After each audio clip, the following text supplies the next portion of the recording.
Good morning, everyone. Welcome to our November 9th, 2021 Madison County Fiscal Court meeting. This is a regular scheduled meeting. I appreciate everybody being here in attendance. This time I'd like to call this meeting to order. Clerk Barger, if you will, please call the roll. Master Barger? Here. Master Tudor? Here. Master Bakken? Present. Judge Taylor? Here. At this time, I'd like to invite Pastor Kevin Slimp from Berea Baptist Church up. Good morning, Kevin. Appreciate you being here. Good morning. You are welcome to pray with me if you choose. Let's pray. Heavenly Father, thank you for this beautiful day. Thank you for each breath you give us and each beat of our hearts. Thank you for these beautiful people. Lord, I thank you that these men and women have committed themselves to serving our community. Thank you for the sacrifices they make and the time and energy they invest. Father, we ask that you would give us wisdom. We ask that you would lead us and guide us. We ask that you would help us to remember that you have created all people in your image. So help us to treat all people with dignity and sincere compassion. Help us to serve you above all and to serve each other well. Thank you for your grace and mercy. In Jesus' name I pray. Amen. Amen. Amen. Before we stand, I would like, with Veterans Day coming up on Thursday, I would like to honor any veterans that are in the room. So if you all would, please stand. I want to also remind everyone that Veterans Day is this Thursday. This is a time for us to be reminded and remind others of the sacrifices that brave men and women have given to our country and serving in our military. So this week, please, I challenge you to please just remember our veterans. Thank them when you see them. Remind others of veterans because it's their sacrifice and their service that gives us the freedom that we have. So thank the ones in here in this room for your service.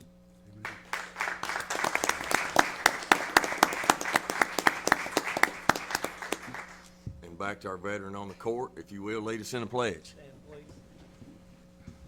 Pledge allegiance To the flag of the United States of America and to the republic for which it stands, one nation, under God, indivisible, with liberty and justice for all. Thank you, Tom.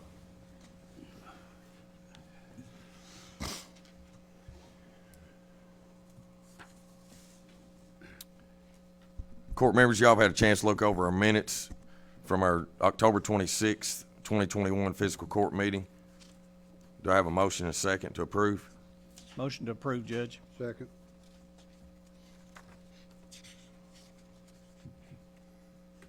I do have a motion and a second. I do want to check and make sure, Kenny, if you don't mind, have Landry, it says meeting type special called. Okay, yeah, that changed. So let's just make, I think it was the previous court that was the special call meeting that we had here. Yeah, and then And all the other we ones set the were. location for the rest. Yep. Okay. So if you don't mind, I just saw that here, so I'm sorry I didn't see it before. We do have a motion and a second. Any more discussion? Seeing none, call the roll, please. Master Barger? Yes. Master Tudor? Yes. Master Bakken? Yes. Judge Taylor? Yes. Treasurer's report will be at our next fiscal court meeting. Today, we do want to recognize some that have joined us.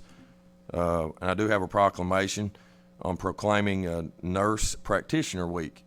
We have some folks with us from Baptist Health Richmond, along with White House Clinic. And so if you all want to sort of make your way up to the podiums,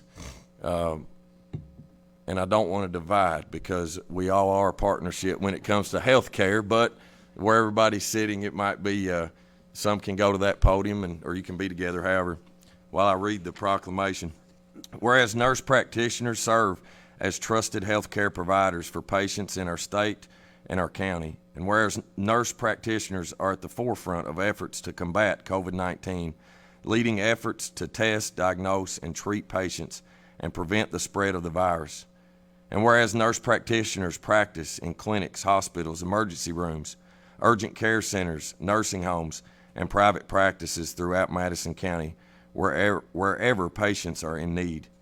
And whereas nurse practitioners work to expand access to health, to care in underserved communities, end health disparities, and fulfill gaps in the healthcare system. And whereas patients depend on the more than 9,600 licensed nurse practitioners in Kentucky to diagnose, manage, and treat their chronic and acute health care conditions. And whereas patients have confidence in nurse practitioners providing high-quality primary, acute, and specialty health care services that emphasize health promotion, disease prevention, health education, and counseling that guides patients to make smarter health and lifestyle choices every day. And whereas utilization of nurse practitioners through modernized state laws and improved policies creates better health through a more accessible, efficient, cost-effective, and higher quality healthcare system. And whereas the Madison County Fiscal Court is proud to recognize and honor the service of nurse practitioners to our county and state. Now therefore, I, Reagan Taylor, Madison County Judge Executive, and the Madison County Fiscal Court do hereby proclaim the week of November 7th through November 13th, 2021 as Nurse Practitioner Week, and urge all citizens to honor all nurse practitioners for their dedication and service to our communities.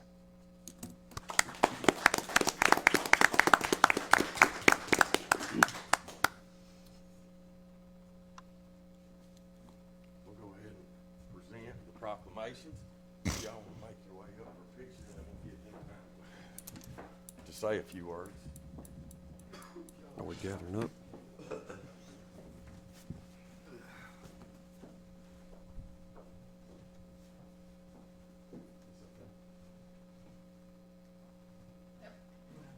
Apparently not.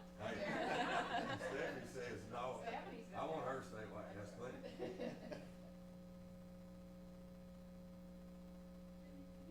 I was trying to hide. I tell you all to smile, but what's the point? You can see it in your eyes. Would you like to say anything? On behalf of Madison, White House Clerk? I would. I'd like You don't mind going right up there? And just introduce yourself, please. All right. I'm Kathy Halcomb. I'm a nurse practitioner, and I want to thank you on behalf of not only myself, but all the nurse practitioners that serve the community and that have been serving the community for years. I've had the privilege of being with the White House Clinic for at least 18 years. We have 19 nurse practitioners that are working, and what's unique about nurse practitioners is that we come from our communities, and we serve our communities, and we serve our family and our friends. So this recognition from you, the court, and for all nurse practitioners is wonderful, and can't thank you enough. Thank you. And I think it will be appropriate. So we have, to get all this right, Kathy just spoke. So Kathy Halcomb and Stephanie Moore, and then is it Colleen Ambrose? I just realized who you are. I'm so sorry. Can I hug you now? I'll do an air hug. Yeah, it's good to see you. Yep. Yes, you can. Yeah, but I'm glad to have you. And then also from Baptist Health Richmond, we have Sarah Stringfield and Tyler Arvin.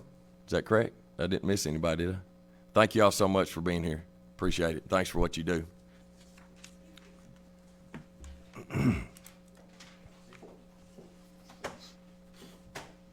Next, we have an update on our Bluegrass Army Depot, and we have Mr. Craig Williams with us. Good to see you, Craig. Thanks for being here. Thank you, Judge. Morning, everybody. Thanks for recognizing the veterans, too. We appreciate that. Absolutely.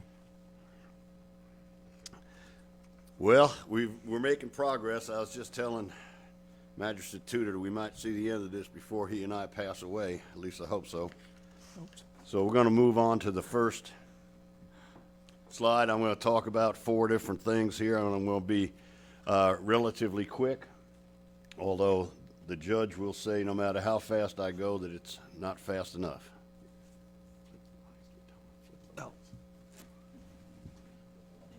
You okay? I'm trying to get him to flip the light so we can see better. Okay. Yeah. Yeah, I'm better in the dark. And I was trying not to make a big deal out of it, so I didn't mean to interrupt you. Too late. Yeah, I'm sorry. That's okay, Judge. It's good to see everybody. It's been a rough year and a half or so. It's good to be back in person. I want to talk about those 4 issues there. First of all, some of the good news is we're making significant progress, and by we, I mean the project and the community. the Governor's Commission and the advisory board that the judge and I co-chair. We've been doing some great cooperation work with the contractor and with the Army and with the Pentagon and with the Congress and everybody else that's involved in this. As you can see, we're in the midst of our 4th campaign, the VX rockets. We've finished 3 campaigns. All the projectiles that were stored at the Army depot, both Mustard, GB, and VX, have now been disposed of safely with no incidents. And I'd just like to give kudos to the workers out there who kept operations going during the COVID situation at its peak a year ago or so.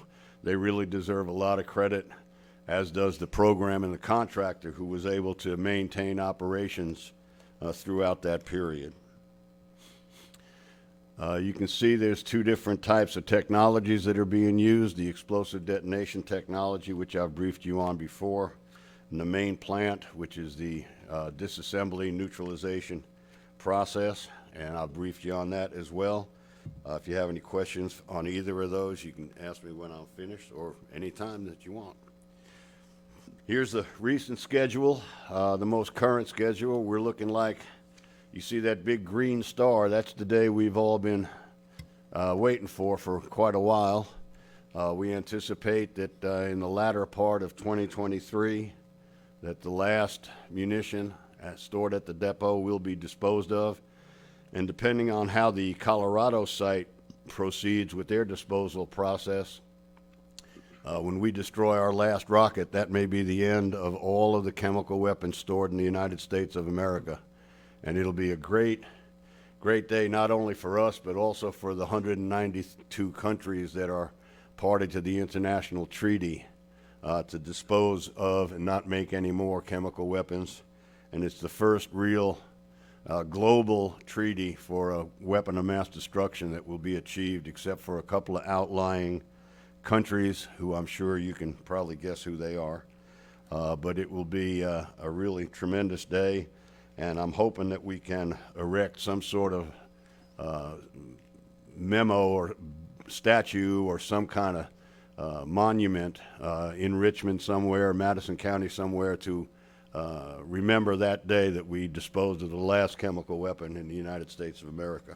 It'll be a great day. Next slide is an update on the impact of the project on the community, both in payroll and in acquisition, and you can see the numbers for yourself. It's been an extraordinary amount of money spent with Madison County companies and Kentucky companies. The local payroll is quite impressive, $1.25 billion. We're going to talk about the future employment here shortly, but I think everybody can recognize the tremendous impact that kind of payroll has had on our region. And the current employment stands at about 1446. I think it's up a couple since I made that slide. So the future economic impact, as you've just seen, is going to be somewhere in the neighborhood of 1,500 employees at the site when the last munition is destroyed.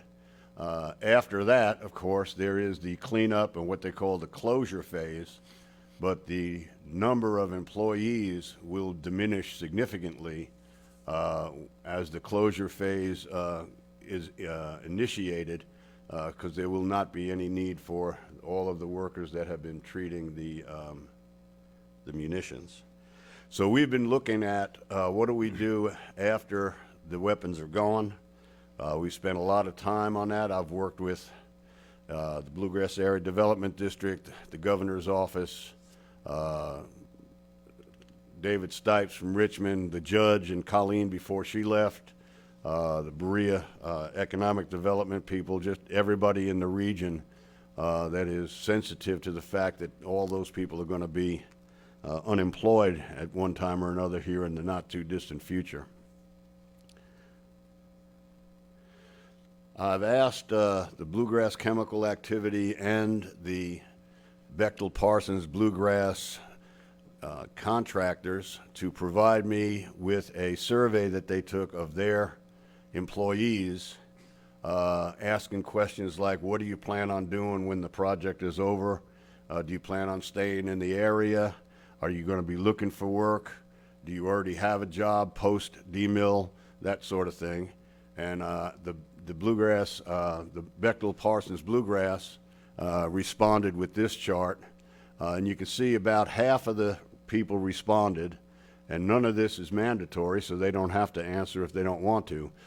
But I just thought I would present a snapshot of a hypothetical look at this future.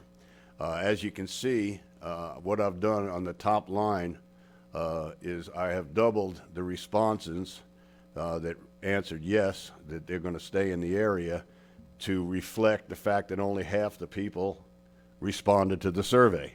So it's just a extrapolation with no real basis in reality other than based upon what the responders did say to that question and so on. And I did the same on down the line to give us a sense just of a hypothetical sense of the numbers of people that might be in the area looking for work. We don't know if that number is going to increase or decrease as we get closer. My sense is that if opportunities prevail themselves in the area, either through the existing industrial base or attraction of new industry into the area, that number could go up. At least I'm hopeful.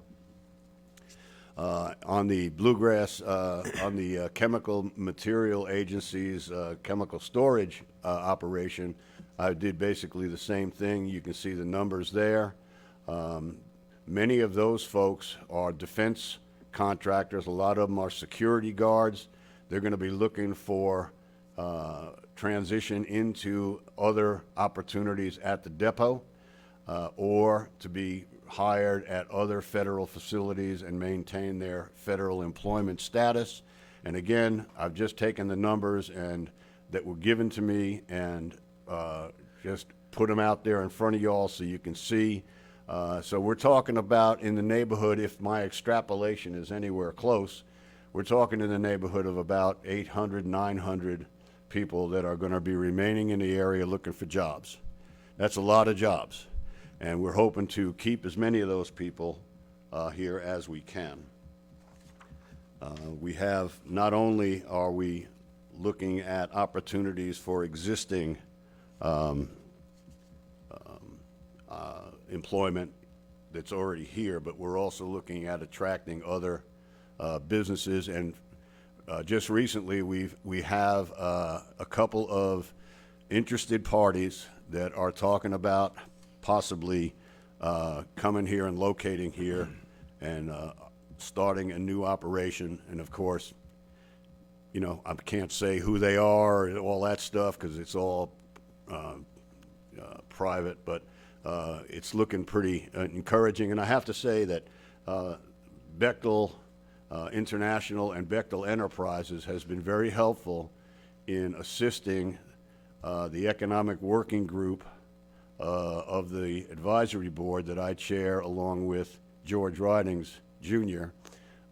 To help identify and help to entice companies to take a real deep dive look at Madison County, what we have to offer, and try to entice them to locate here.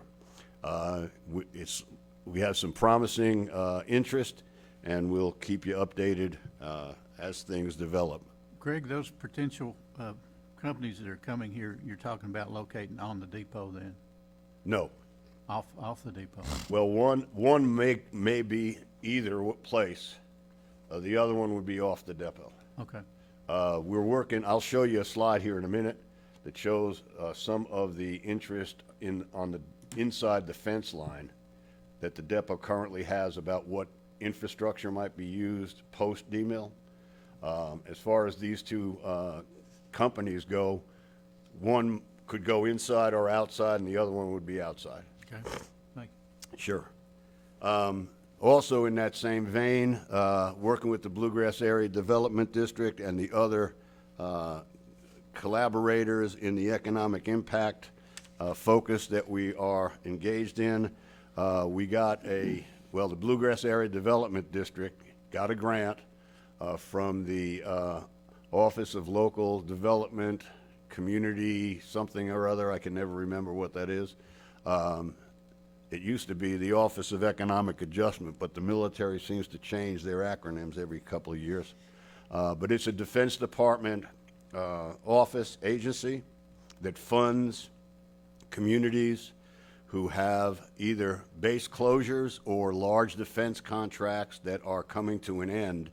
They provide financial support to do the work that we're already doing, which is to try and soften the economic downturn associated with the decline in employment and tax revenue, et cetera. You can see the three areas there that we're focused on within the context of that grant. And they are all very obvious why they're important. The second one, economic diversification, is really something that we're working very hard on, trying to attract some sorts of different types of industries to come here, so we can not only retain the workforce, but also diversify our economy. It's been a very interesting, tedious, but very eye-opening experience to try to work in this context of economic development, something that, like many of the things I've become involved in this role as liaison between the governments here and the Pentagon, something I'd never really paid much attention to, but we're making some progress in that regard. In addition, I just thought I'd throw this slide up again. I think I've shown it to you all before. This is the current statutory requirements for future use of the infrastructure on the depot. And I'm just going to skip to the next slide right quick. We have been working with the JMC, the Joint Materiel Command, and the AMC, the Army Materiel Command, who are the controlling agencies over the depot, along with the new Colonel Doris at the depot to discuss what of the infrastructure and the equipment that is out there might be used in the future by the depot to increase their military mission, and also to fend off any potential base closure that might come around the corner when the Congress gets back to looking at that. They have identified several, as you can see, and then they have put some in the areas of tentative use. And for those of you that have been out there, you understand the extraordinary capability that will exist out there with the infrastructure once the DMIL plant is complete, the DMIL operations complete. As I've mentioned before, any of the buildings or equipment that has actually been exposed to agent will be raised, decontaminated, and destroyed. That's a very small portion of the overall footprint associated with that project. And there are some of the things that are listed there that you can see are being considered for reuse. Finally, the utilities and so on are also a very attractive asset for the depot. Again, we're in discussions about what can be used, what can't be used. One of the big focus areas has to do with the explosive detonation technology chambers, or what they call the static detonation chambers. There will be 2 of them left at the end of the day. The SDC 1200, which is the one that has treated all of the mustard rounds, and they're in the process of finally finishing up the construction and testing of an SDC 2000, which is a much bigger static detonation chamber that will be able to accommodate the overpacked M55 rockets in their overpacked tubes without having to disassemble and extract those rockets from the tubes, because they've already been identified as leakers. They don't want to have to unpack them and have the risk of additional leakage from those rockets. So they are constructing an SDC 2000 that can accommodate a munition of that size. So those are the two SDCs that will be there at the end of the day. It remains to be seen whether either or both will be an asset to the ongoing mission of conventional weapons at the depot, or whether one of them or both of them may be moved to another location. All of that is being discussed at the highest levels within the Pentagon that oversee this program, as well as in JMC and AMC. So that's my presentation, and I'll be glad to take any questions. I appreciate your time and attention. I appreciate the support that the court has given to us in this project, and I particularly want to thank the judge for his ongoing engagement. He's there when we need him. He's there, and so it's been a real cooperative effort. So thank you very much. Thanks, Craig. Appreciate the update and the presentation. Craig, I just wanted to say, Judge, for a second, if I can. Sure. You sort of breezed over it, but your slide that showed the projectiles on it, that was a really good-looking slide, but the thing about that is that's a remarkable slide. They've destroyed 178 tons of agent, not just agent. That's the most deadliest agent in the world with no instance. That's remarkable. Everybody out there deserves a pat on the back. That's just fantastic. That's awesome work. I agree. I can't take credit for the slide. But it is a remarkable achievement, and the VX rocket campaign is going very well. So we're on schedule, and the way things are looking, we should hit that 23 deadline, maybe a little earlier, but, you know, we never want to project too much optimism, but they're doing a heck of a job out there. And again, through the COVID, for them to keep operating through that COVID situation was a remarkable achievement. I agree. The other thing I just wanted to say was I hope that they can find a way to use the facilities out there for the regular munitions, simply because the open air detonation, although effective, it's not good for the community. I've received calls regularly about when they're, you know, blowing stuff up out there, because it shakes the earth all around there, especially on the south side over in the Kingston area. So Well, if you'll indulge me for a moment, I'll give you a brief update on that situation. Last year, myself and others made a presentation to the National Academy of Sciences committee that's looking at alternatives to open burning and open detonation. As a result of that meeting, they came out with a report that identified numerous alternative technologies to open burn, open detonation that are much more protective of the environment, the public health, people's foundations cracking, and so on and so forth. And most recently, we have been engaged with the chief person at the federal EPA on trying to get them to promulgate a regulation that would require alternative technologies to be deployed at Army sites where that practice continues. Like everything else, when you're working with a number of federal and state agencies, it takes a long time to get to agreement on anything, but we have made significant progress. I'm on a national steering committee of communities around the country who are dealing with this problem, so it's not just us. And I'm feeling that in the near future. And I got to tell you, just parenthetically, nobody at that depot that I ever talked to wants to blow that stuff up. They have to do what the Army policy is, as you well know, and as my friend over there who's a veteran also know, when you're told to do something by a higher command, you do it. They would just as soon see something else. But the question is going to become, how effective is it and how much does it cost? Comparative. It's really cheap to blow stuff up. I'm of the opinion that these SDCs, either the 1200 or the 2000, would be very applicable to that, and in fact may increase the overall mission on the conventional side. So that's been our position. I think the judge agrees that we're trying to see if we can offset the cost associated with deploying those by increasing the overall mission. to make the cost equitable for those people making the decisions. So we are paying a lot of attention to that, both for the environmental and public health reasons, as well as the property, and also for the enduring mission of the depot. Good. Well, that's certainly a good alternative for that, and appreciate you, and just keep up the good fight there, Craig. Thank you. Thank you, sir. Appreciate it. Any other court members?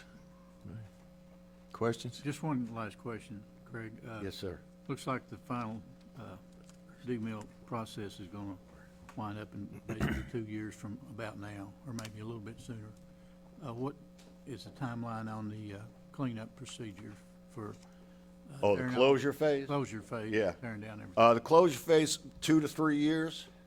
But of course, the number of employees are going to diminish significantly. During the first 6 months, there'll probably still be about 1,000 people. But as we go into the second quarter of the first year of closure, that number is going to drop significantly. The big effort will be to tear down the munitions disposal building where the agent has been released inside that building. That has to come down, and any equipment that's touched the agent. But as we get into the second year of closure, we'll be about 300-400 people. So we're going to go from roughly 1,500 to 300 or 400 during that first year of closure. Is there any plans on where the contaminated material will be taken? It'll all be what they call decontaminated first. All right, they won't just tear it down with agents still in the building, right? They'll decontaminate it, tear it down, and it'll be landfilled. I don't know where. I don't know if they know where, but it'll go to a federal landfill. So a possibility it wouldn't be Madison County or anywhere around? I say. can't make a promise. I don't have any authority to do anything in this project other than be a liaison between you guys and the Pentagon. But my understanding is, it's not my understanding, let me rephrase. My impression is that it will not be in Kentucky, because I don't think there's a federal landfill in Kentucky. So we'll just have to wait and see. Appreciate your work on it. Thank you, I sir. just had one more question. Yes, sir. The hydroslate is now being transferred, is that Correct, yeah. The supercritical water oxidation unit that was going to treat the hydrolysate on site did not pass its engineering testing sufficiently for them to operate it. So they went to Plan B, which is to ensure that the agent is treated, the neutralized agent has no residual agent molecules in it. It's being put on tankers and being sent to Port Arthur, Texas for final disposal to a licensed TSDF, Toxic Substances Disposal Facility. So yes, it is being shipped out. There'll be about 1,400 tankers of hydrolysate that leave the depot over the period, and then that will take care of that. Now, interestingly enough, we, along with others, convinced the Army not to just abandon the SCWO units, but to have another branch of the Army come in and run it with simulant and see if it can pass the tests. And if it can, then that could be another asset that could stay at the depot to treat any liquid waste associated with the conventional side, or they could be dismantled and moved to somewhere else. But that was tens of millions of dollars went into that SCWO unit, and to just abandon it completely didn't make any fiscal sense to any of us. And so we lobbied the Aqua program, and we lobbied the EMC down in Aberdeen, Maryland, to send a team up here to run the machine again and again and again, see if we can find the glitches that occurred, modify them, and fix them, so that those units are now able to be used either here or somewhere else by the military and not just wasted. Good. Yeah. Well, again, Craig, we thank you for your work. Of course, most people know, or for those that don't know, I'm going to tell them you had hair when all of this started. And Not really. I lost it shortly after coming back from Nam, but there you go. But we certainly appreciate your work out there. I wish I had some. Hey, it was longer. Yeah, that's true. Yeah, it was Yeah, longer. it was longer, Yeah. but it was only here. Yeah. Thanks, Craig. Thank you all. Appreciate it. Appreciate you. the update. Next on our agenda is first reading of Ordinance 2021-15. This is a zone change at 10228 Battlefield Memorial Highway. Bert, good morning. Morning, everybody. Morning, Bert. It's first reading, so I'll just read the ordinance for you all and answer any questions you got after that. This is an ordinance of Madison County Fiscal Court, Kentucky. It's ordinance number 2021-15, approving the zone change of 10228 Battlefield Memorial Highway, Berea, Madison County, Kentucky, and authorizing the amendment of the official zoning map of Madison County, Kentucky. Whereas the hereinafter described land is located in Madison County, Kentucky, and whereas the Madison County Planning Commission held a public hearing on Tuesday, October 19th, 2021, to consider a land use change request application from C7 Agriculture to RC4 General Commercial. Upon presentation by the applicant and with no opposing view presented to the application, findings of fact were made by the Planning Commission as described in their summary of evidence, findings of fact, and recommendations to the Fiscal Court attached hereto and made a part hereof for all purposes as follows. That the existing zoning classification is inappropriate and the proposed zoning classification is appropriate for the following reasons.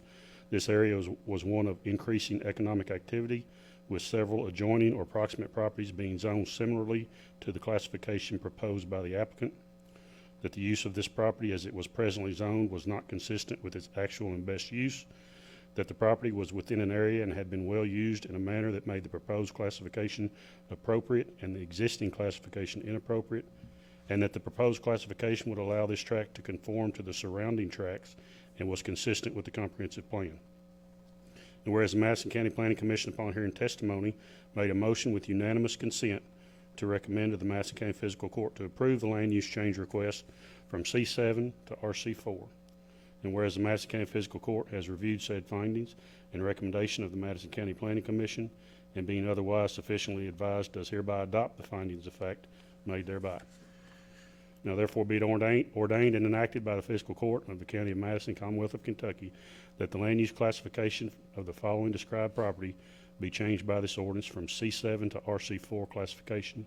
Section 1 has a legal description for the property. Section 2, that the Madison County GIS coordinator make the appropriate changes to the official zoning map of Madison County, Kentucky. Section 3, that the county clerk cause this ordinance to be published in accordance with the Kentucky Revised Statutes. Thank you, Bert. Property's near the intersection of 421, 21. Battlefield Memorial, and Big Hill Road down there at the foot of Big Hill. That area is pretty much commercial all around it. This property just never has been, it's already been used as commercial property. If y'all went down there and looked at it, and they're just trying to bring the zoning up to the current, what it's already being used for. It's grandfathered in. It was there before we even had planning and zoning, so they're just trying to update it. Thank you, Bert.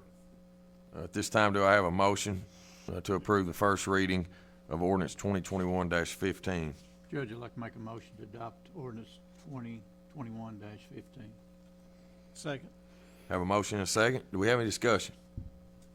There's no objection on this at all? We didn't have any calls or emails or anything for this application. It's actually, you know where the Big Hill store is, the gas station? Across the street there. It's actually right next to it. Okay. Between there and the car wash. There's Yeah. a car wash and Yeah. a couple other businesses down there. This one's like a garage or something, and it's already established, been there, like you said, grandfathered in. So, all right. Any more discussion? Seeing none, call the roll, please. Master Tudor, Yes. Master Buckin. Yes. Master Barger, Yes. Judge Taylor. Yes, and this is a first reading. So for any citizen that would like to make a public comment, please feel free to email the comment to comments@madisoncountyky.us, and then also a copy of this ordinance will be available on our website at www.madisoncountyky.us under the Transparency tab. All right, next is first reading of ordinance 2021-16. This is a zone change at 10242 Battlefield Memorial Highway. I apologize, this is going to sound very familiar, but when I get done, you'll figure out why. Yeah. This is ordinance number 2021-16 of Madison County Fiscal Court, Kentucky, approving the zone change of 10242 Battlefield Memorial Highway, Berea, Madison County, Kentucky, and authorizing the amendment of the official zoning map of Madison County, Kentucky. Whereas the hereinafter described land is located in Madison County, Kentucky, and whereas the Madison County Planning Commission held a public hearing on Tuesday, October 19th, 2021, to consider a land use change request application from C7 Agriculture to RC4 General Commercial. Upon presentation by the applicant and with no opposing view presented to the application, findings of fact were made by the Planning Commission as described in the summary of evidence, findings of fact, and recommendation to the fiscal court attached hereto and made a part hereof for all purposes as follows. That the existing zoning classification is inappropriate and the proposed zoning classification is appropriate for the following reasons.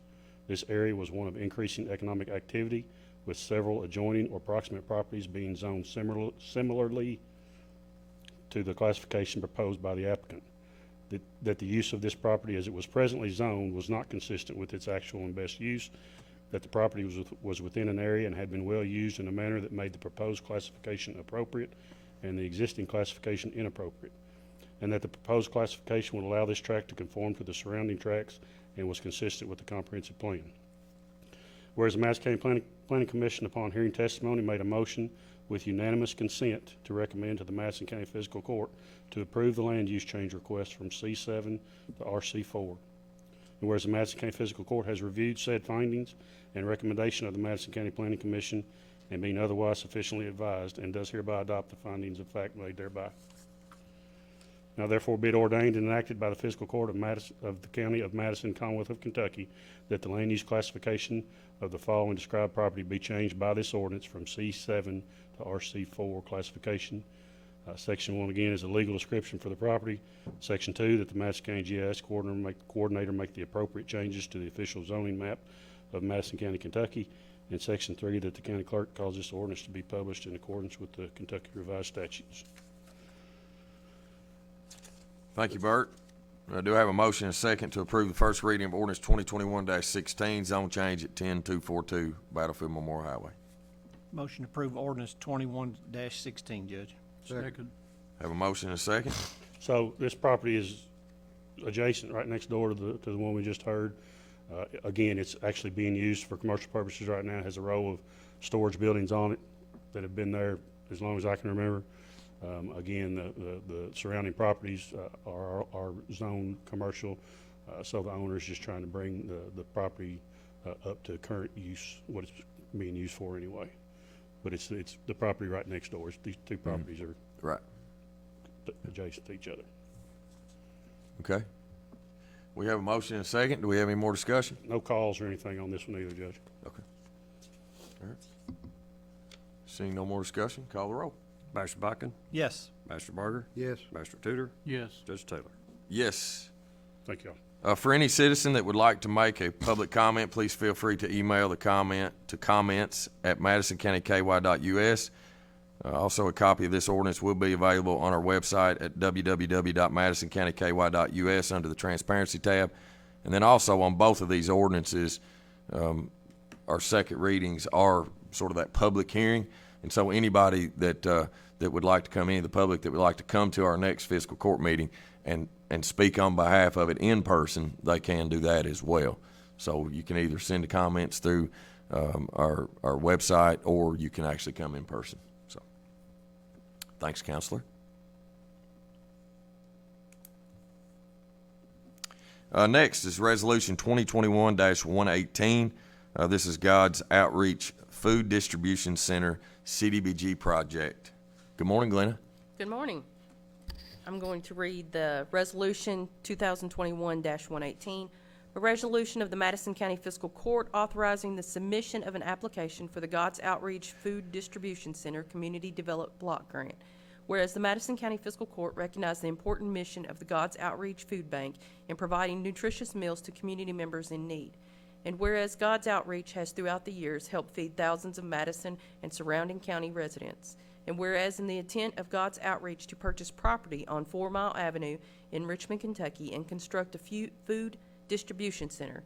And whereas the Madison County Fiscal Court recognizes the importance of this facility to supporting and improving the services God's Outreach offers to the community.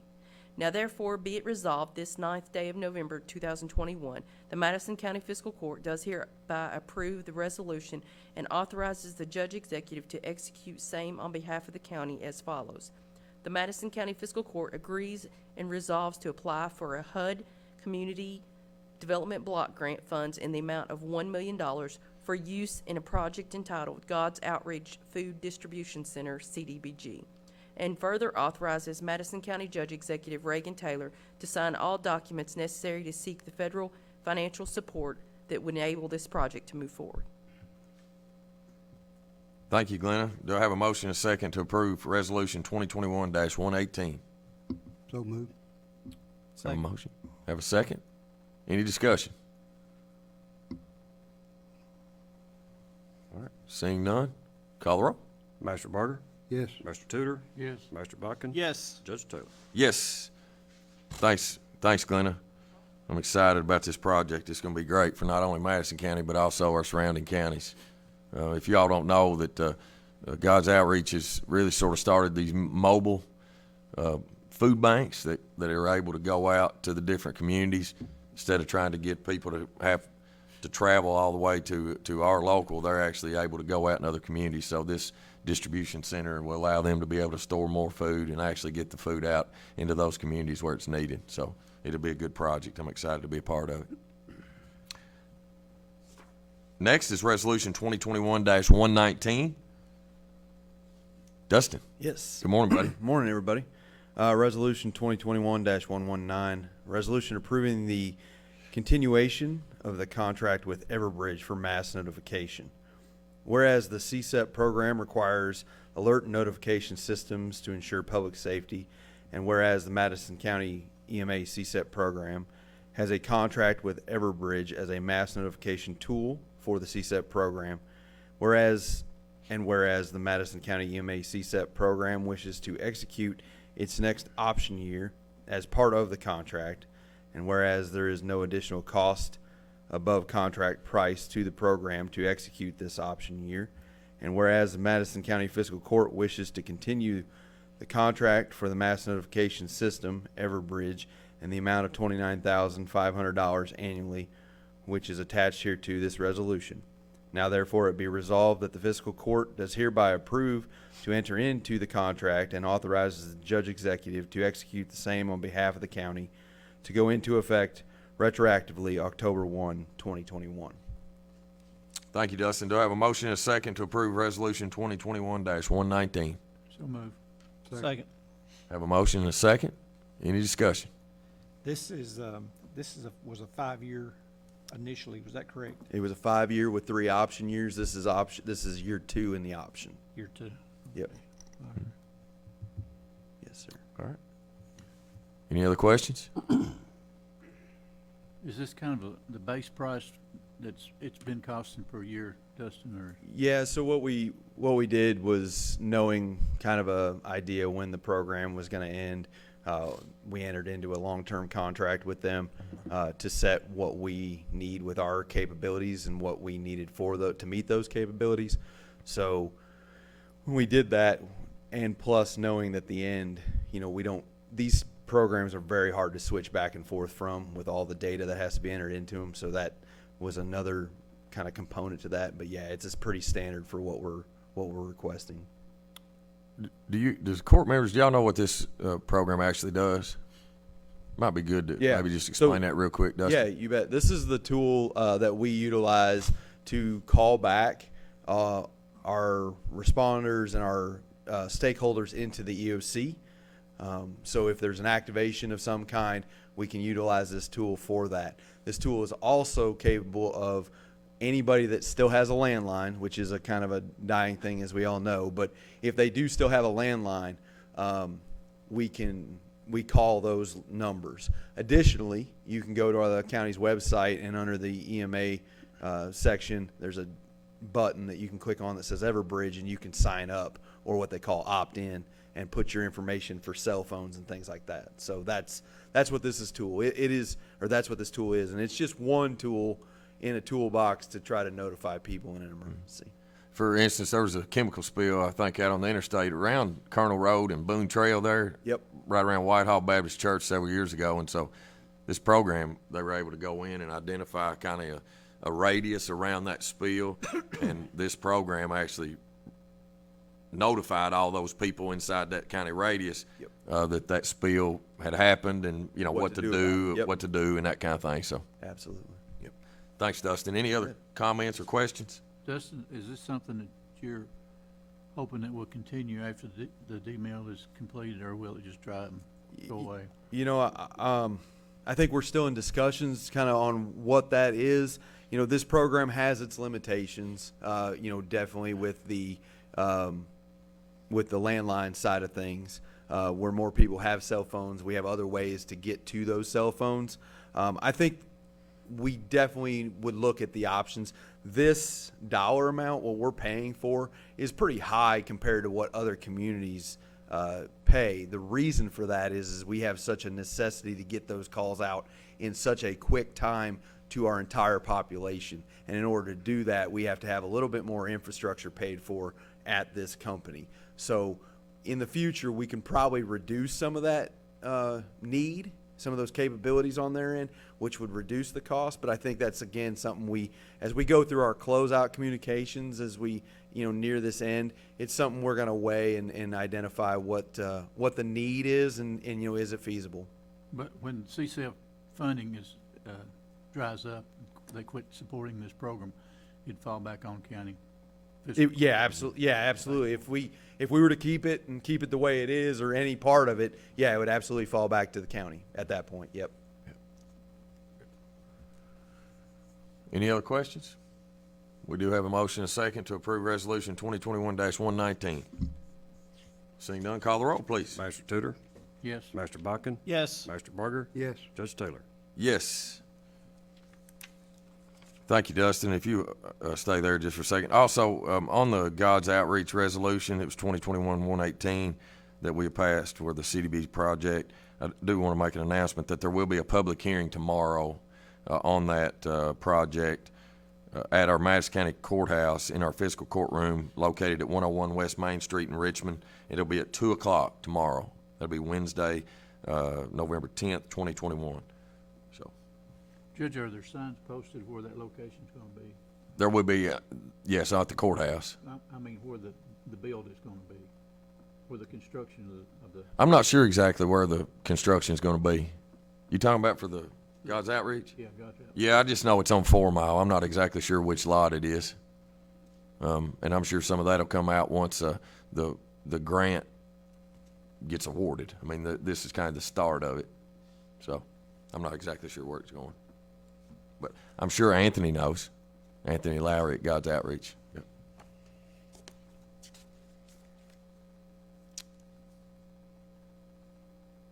All right, next is Resolution 2021-120. This is Federal Disaster Assistant Applicant Agent. Whereas a public entity established under the laws of the Commonwealth of Kentucky when applying for public assistance must designate an applicant agent. And whereas the applicant agent serves as the primary point of contact with Kentucky Emergency Management and the Federal Emergency Management agencies on all public assistance program matters. And whereas the applicant agent is responsible for providing project documentation, ensuring program compliance, and consulting with FEMA and Kentucky KYEM as project questions arise. And whereas it is the desire of the Madison County Fiscal Court to designate Dustin Heiser, Emergency Management Agency Director, as the authorized applicant agent for Madison County. Now therefore be it resolved that the Fiscal Court does hereby authorize Dustin Heiser, EMA Director, as the applicant agent for all matters pertaining to federal disaster assistance and to execute for and on behalf of Madison County Fiscal Court. Do I have a motion and a second to approve Resolution 2021-120? Motion to approve Resolution 2021-120, Judge. Second. Have a motion and a second. Do we have any questions? Is this a renewal? It is not.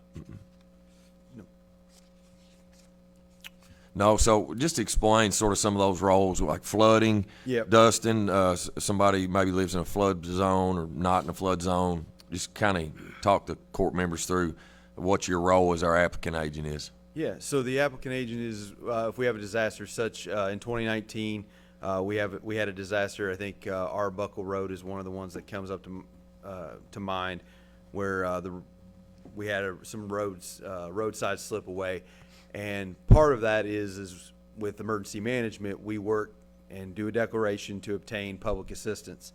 If we're awarded that by the Federal Emergency Management Agency and the President, Then we have to go through the public assistance process. We identify the damage. We have paperwork we put together, excuse me, and we submit that to get those projects paid for at a rate of 75% by FEMA and 12% by the state. And that process, and to be the signator on that process, you have to have a designated applicant agent, which we had. Glenna had been that. As we had all communicated before, today was it was felt maybe it was more appropriate for that to be at the emergency management office. As we're doing all those paperworks, all that paperwork, Glenna was kind of just checking with me to say, hey, is this where we're at? Is that where we're at? You got what you need. There's still things that we're going to have to reach out, and we've reached out to all of our entities, for paperwork and documentation on time cards and stuff. But as far as the signator and, following and communicating the processes with these entities, that's what that agent does. We also have a disaster in 2021. We have our ice storm and our flood, and we're working through that with FEMA right now. And with you all already dealing with a lot of the federal program with Csep, Yep. you all are really already have a lot of history in how all that works and dealing with FEMA. Yeah. And so it does make a lot of sense. But these could be any kind of events where it's declared a disaster. We have certain thresholds we have to meet. The state has a certain threshold it has to meet. And so Dustin really sort of acts as that lead. EMA acts as that lead, but would work with any department. Works with the road department a lot because they're giving estimates of what it's going to take to fix something back, or keeping up with all their, like you said, the labor hours. And it's a pretty strict criteria of what you have to send in and all the documentation you have to do. I know Chris, this past ice storm, was crucial in making our road department employees' jobs a lot easier in documenting all the limb pickup that we did, having to take pictures of the truck empty in a sense, and then having to take a picture of it full, and having to take a picture of when it was dumped. And so there's it is a pretty big deal. And so Dustin and them's experience, we feel like it's best to go through EMA. I asked that question for a reason, because I thought that you were already doing the paperwork anyway. So yes, we were.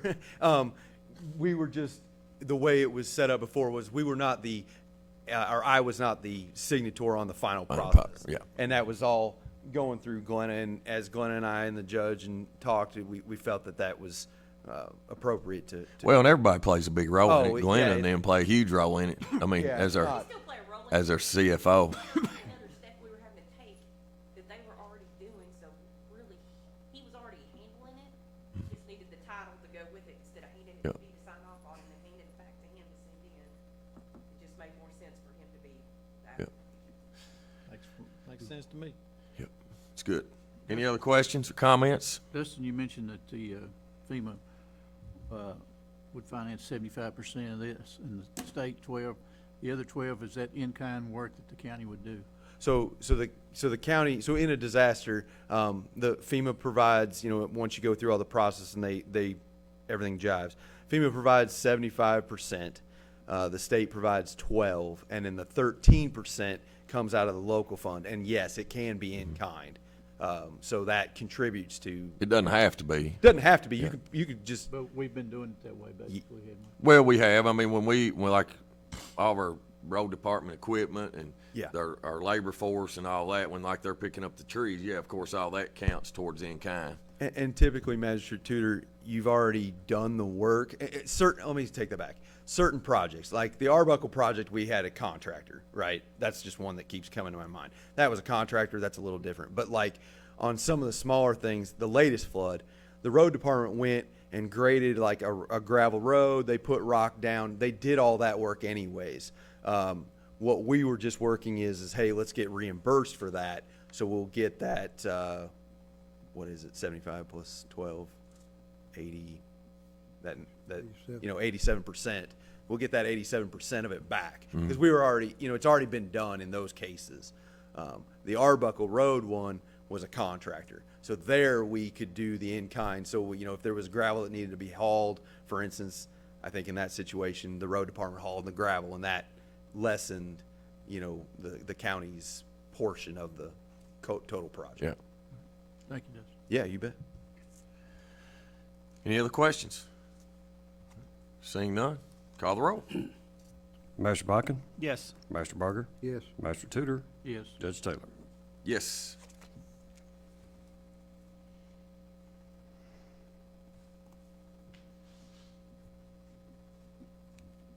Next, Resolution 2021-121.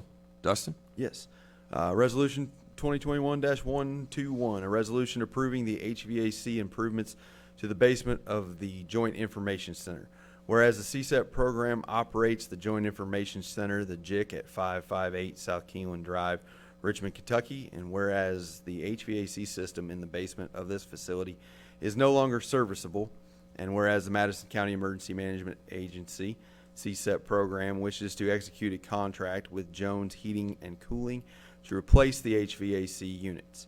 Now therefore it be resolved that the fiscal court does hereby approve to enter into the contract and authorizes the judge executive to execute the same on behalf of the county. Thank you, Dustin. Do I have a motion to approve Resolution 2021-121? So moved. Second. Have a motion and a second. Any discussion? Yes, Judge, just to provide a little clarification to everybody, you have the contract there. It's $23,420.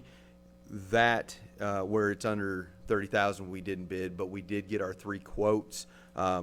Jones was actually the highest, but when we went back and had them compare apples to the other companies, they were utilizing a 17 SEER units, and Judge, or I don't know if you'd be able to help us get a little bit more in, but that is a more energy efficient unit. The other entities could not provide that, could not provide a price on those units. So therefore, for a long-term solution, we wanted to go with Jones, as that's a more energy efficient units. All right. Thanks, Dustin. And you are correct. Thank you.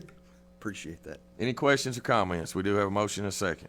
Approve Resolution 2021-121. Seeing none, call the roll. Master Barger, Yes. Master Tudor, Yes. Master Bodkin, Yes. Judge Taylor. Yes. Next, Resolution 2021-122, Emergency Management Agency, Csep, Scale Care Renewal Bid Award. Yes. Resolution 2021-122, a resolution approving a bid award for the Emergency Management Csep Scale Care Renewal. Whereas the Madison County Emergency Management Agency, the Csep program, requested bids for Scale Care Renewal for 8 nodes for 3 years, and whereas the Madison County Fiscal Court is required to approve all bids in accordance with the Administrative Code, and whereas the Madison County EMA Csep placed these projects out to bid and received 1 bid, and whereas the bid was properly posted and has been opened and reviewed, and whereas the Madison County EMA Csep program team believes it is in the best interest of the county to award the bid to 13 Layers Managed Security Services, which is attached here to this resolution. Now therefore it be resolved that the fiscal court does hereby approve this resolution and authorizes the judge executive to execute the same on behalf of the county. Motion to approve resolution 2021-122, Judge. Thank you. Have a motion. Do I have a second? Second. Have a motion and a second. Do we have any discussion? Just to say, to go along with what John was asking earlier about whether this was something that we needed to carry on in the future, I was curious about this when I called Chris and was just talking to him. This may be one of those things that in the future we may not need after Csep's gone, or at least some portion of it anyway. You talked to him before. I was going to bring him up. I was going to say you're going to have to touch with him on that. But yeah, it's the service that supports our servers for EMA Csep. Yep. All right. Any questions, comments? Seeing none, call the roll, please. Master Tudor, Yes. Master Bodkin, Yes. Master Barger, Yes. Judge Taylor. Yes. Magistrate Bakken, I appreciate you calling him and not me on that. Thank you. Yeah, that's right. Thanks, Dustin. Thanks to everybody. All right. I've got a lot on the judge report today, so I'm going to take a big, deep breath. I'm sorry. We got a lot going on in our community, which is all good stuff. First, I want to congratulate Timmy Truitt on winning the race for the Kentucky House District 89th seat that just took place, I think, last week. This district covers much of southern Madison County. We look forward to working with Representative Truitt. The Richmond Chamber of Commerce Awards Banquet will be held at EKU's King Johnson Building in Richmond on Thursday, November 11th. So this coming Thursday, there will be a reception that begins at 5:30, dinners at 6:30, and the awards start at 7. Again, that'll be the Richmond Chamber of Commerce Awards Banquet will be at the King Johnson Building this coming Thursday. Kiwanis Club of Berea's annual charity auction will be online beginning tomorrow, Wednesday, November 10th at 9 a.m. and ending Friday, November 19th at 6 p.m. Visit www.fordbrothersinc.com to view the auction items. Anybody interested in participating or seeing what that is? Again, that's the Berea the Kiwanis Club of Berea's annual charity auction. CASA's Giving Tree event will be held at Dreaming Creek Brewery on Friday, November 12th from 5 p.m. to 7 p.m. Contact Victoria Binge at 859-353-8608 for more information. The Kirksville Community Center's annual Christmas Gathering Craft Show will be Saturday, November the 13th from 9 a.m. to 2 p.m. at the center in Kirksville. Email questions to Kirksville Community Center at gmail.com or see their Facebook page. MORE, which is the Madison Opioid Response and Enhancement, is hosting a heroin movie screening event at EKU's O'Donnell Auditorium on November the 17th at 7 p.m. Doors open at 6 p.m. MORE hopes that this event will increase awareness of opioid use disorders, substance abuse disorders, reduce stigma, and improve knowledge about where to go for help. So anybody that wants to participate or see that, I think it'll be a great event. Operation Stars and Stripes is a community service project asking the community to drop off signed Christmas cards at the Battle of Richmond Visitor Center by November the 22nd.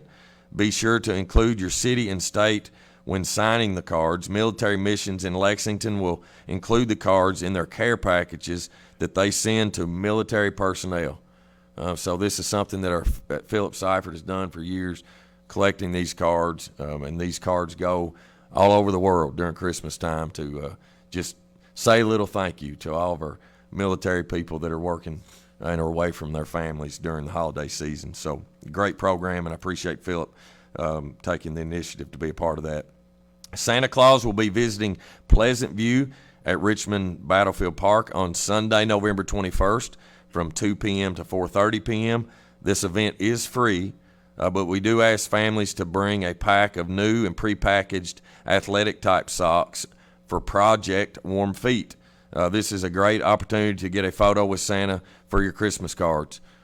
Philip also partners with the Salvation Army and collects socks for homeless, for people in need, especially through the winter months. So, the Berea Chamber of Commerce's awards banquet will be held at Boone Tavern Event Center in Berea on Thursday, December 2nd at 6:30 p.m. Richmond's Christmas Parade will be Friday, December the 3rd, beginning at 6 p.m. This year's theme is Christmas Around the World. There is still time to register your organization, church, or business to participate in the parade by contacting Richmond Parks and Recreation.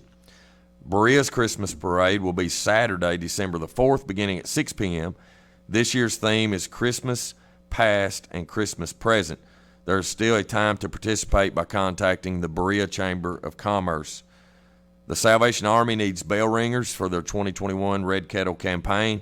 If you would like to help this year, contact the Richmond Salvation Army facility on East Main Street, or you can call 624-5826.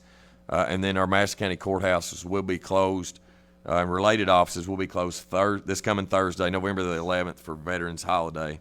Offices will reopen on Friday, November 12th at 8 a.m. And don't forget to thank a veteran. And that is the end of my judge's report. Comments from magistrates. Raj, I'll start with you today. I'm sure most of them knows in the area, but the bridge at Tate's Creek and Maple Grove is coming along. They got the abutments in, they've got the base down, and looks like they're doing the rebar and getting ready to pour the concrete for the actual bridge. The old bridge has been torn out. I wouldn't realize that until I got down there. I was wondering if they're gonna leave it or not, but I thought surely they'll tear it out at some point. But, it looks like, they said there's sometime in December they'd be finished, and it looks like it's gonna be able to do that. Other things, we went to the conference in Louisville this past week, and, our honorable judge was, president of CAECO, and he had to pass the gavel on to, the president-elect. But I want everybody to know that all the people that we talk to, county-wise, respects and likes our judge as good as anybody I've ever heard. All of them that I talk to, they really like, I guess, just the way he talks and how he keeps up with everything and does his job.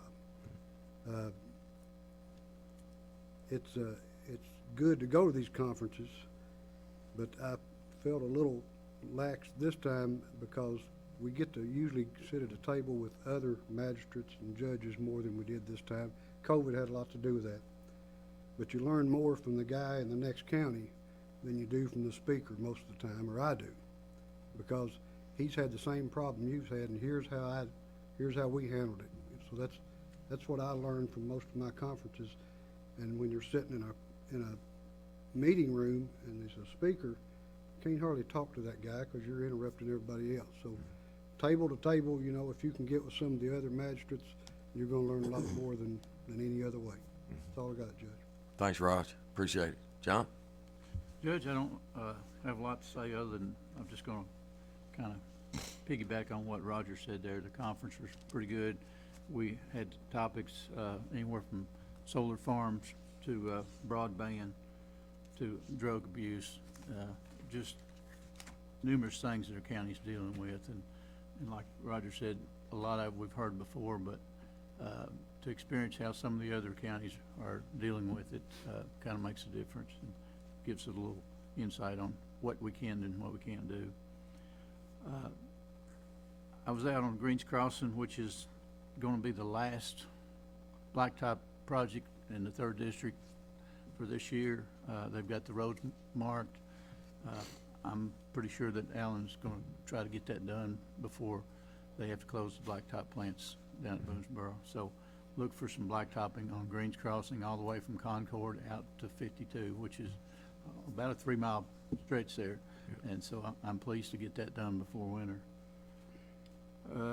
Just a little tip for your homeowners, unscrew your outside water faucets. We're having some freezing weather. We don't want some pipes freezing and cause you a lot of trouble. So that's just a little tip for the day. Yep. That's all I got. Thanks, John. Tom? Just a couple of things, Judge. I wanted to comment on one of the things that you talked about earlier was the program on November the 20th for the Stars and Stripes. I was in Desert Storm a long time ago, and one of the things that I received, I was there through Christmas, and I received some of those letters. And I can tell you it was a big uplift during that time. I actually corresponded for years later with some of those folks and got to know them a little better, and it was really a good program. I appreciated those letters, and I just ask everybody to support that, because you've got service members all over the world that won't come home. A lot of those don't have family with them. They are single, and they appreciate just hearing anything from home. So that's a really good program. Also, Judge, I have reached out to Timmy Truitt, the 89th District, on behalf of our 1st District, which is vacant.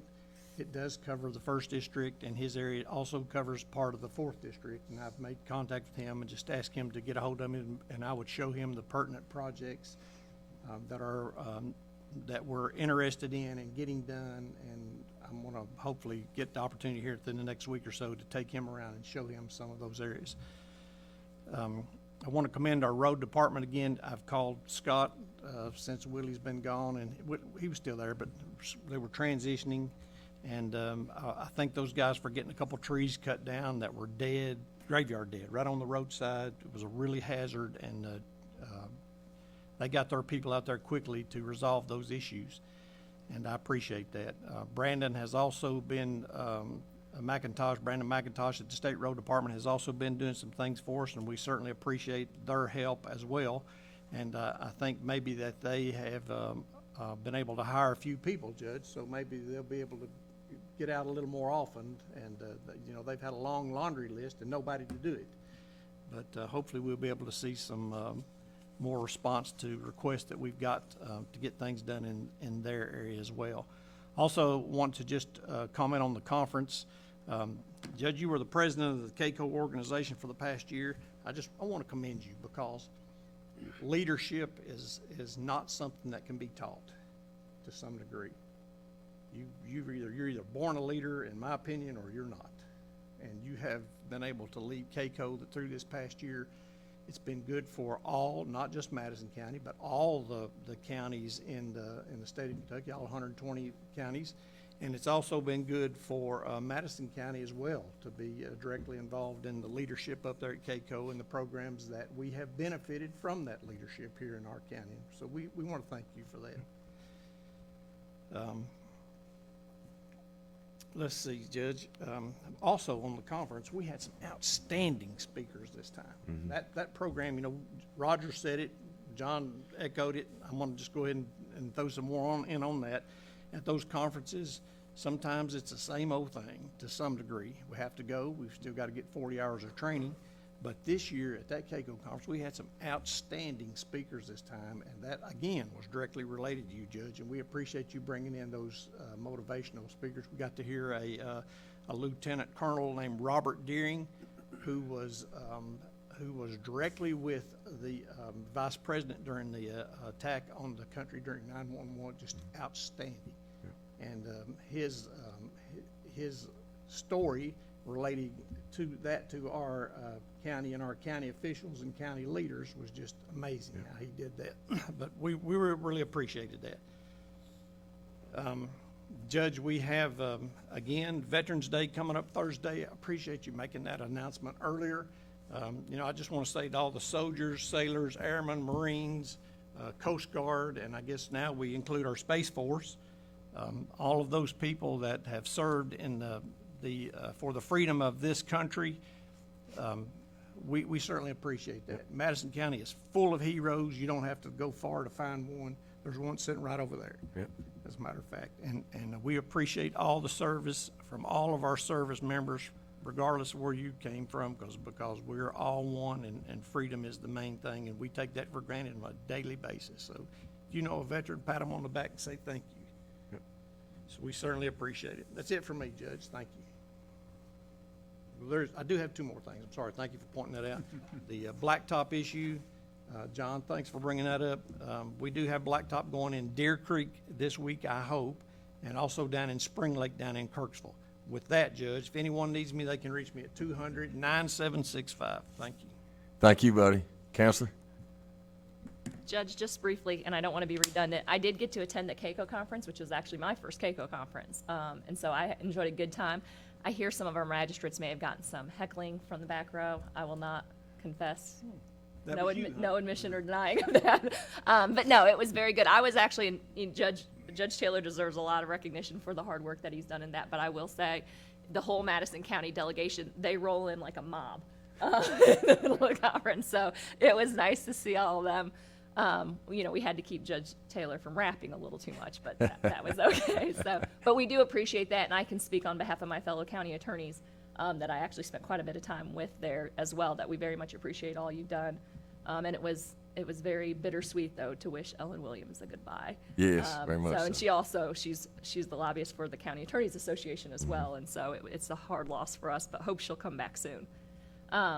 For Veterans Day, I mean, you guys know, my father's a veteran, my sister and my brother are both in the active military, so I do just want to say thank you to all of our servicemen, military veterans, and current serving for all they've done for us. Thank you. Kenny? Barter's briefing is coming out tomorrow. Pardon me. This will go away one of these days. Barter's briefing is coming out tomorrow. We're going to talk a little bit about Veterans Day and what we're the small program we started to make vets aware of the Vet Center in Lexington that provides a ton of services to veterans. We're also going to talk about the election just wrapped up and thank the precinct officers. and registering to vote for 17-year-olds that can vote to be 18 in the fall, and then filing for county office is coming up. It's opened up last week, so that's what's going to be on the YouTube channel and on Facebook coming up tomorrow night, or Friday night at 6. Thanks, buddy. Appreciate it. And thank y'all very much for the kind words about being KCO president. Man, it is an honor. It really was an honor to serve, and very thankful and appreciate y'all being there. It was a good time. But I have to say that it was nice leaving there on Friday. Feel like I could just decompress, and take a breath. I also want to acknowledge all of our staff, department heads that were able to come up on Thursday to Megan Johnson's generational expert. Appreciate y'all coming up. I hope it was informative to you. We talk all the time about being able to recruit and retain employees. And so I think that was really beneficial. It was beneficial to me to have her at our conference to help us understand the difference of generations. And I hope y'all got a lot out of that one as well. But I appreciate our staff being able to come. Tony, do you have anything? Don't want to leave you out. Appreciate you being here. I know Sheriff Cole had to be at a KLEC meeting this morning, so he couldn't be. But I appreciate you always being there as well. Department heads, anybody? Y'all don't get up at once. Anybody from the audience? Not seeing think that's anybody? all All right. That's all the same thing. I think. Yeah. I need a motion to pay the claims and approve the transfers. So move. Second. Have a motion and a second. Any discussion? Seeing none, call the roll. Master Buchan, Yes. Master Barger, Yes. Master Tudor, Yes. Judge Taylor. Yes. All right, next court meeting will be November the 23rd, 2021. It'll be right back here in Berea. I also want to always thank Mayor Fraley and our Berea Council for allowing us to use their wonderful space. Obviously, during the pandemic, it allows us to spread out a little bit more and make sure that we're safe and so that we can continue to do our meetings in person. But again, our next meeting is November 23rd, 2021, right back here in Berea at 9:30. I need a motion and a second to adjourn. So move. Call the roll, please. Master Barger, Master Tudor, Yes. Master Buchan, Yes. Judge Taylor. Yes. Thank you all for being here. Good to see everybody.